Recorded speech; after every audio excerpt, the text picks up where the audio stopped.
हर हर महादेव जी। एक कन्यादान गीत गावत तनी, आप लोग सुनी जा। अच्छा लगी तो कमेंट में बताइब जा और लाइक शेयर सब्सक्राइब कर दीन जा, आगे बढ़ाइन जा बहन के अपन। सुनी जा, बहुत सुंदर कन्यादान गीत बा।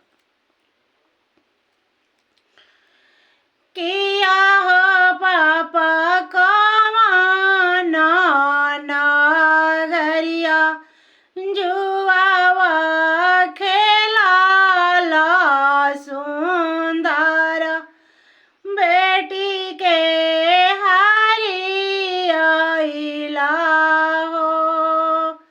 किया हो पापा कमाना नगरिया जुआवा खेलाला सुंदर बेटी के हारी आइला हो।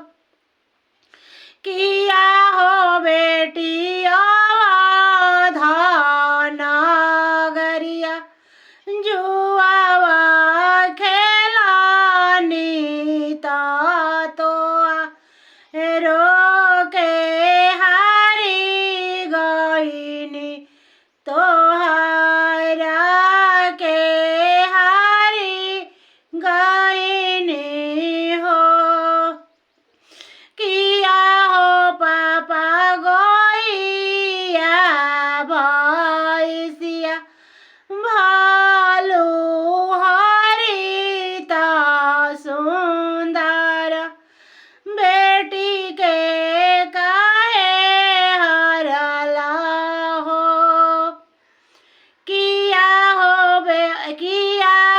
पापा पुतावा पतोहिया भालू हरिता सुंदर धियावा काहे हरला हो।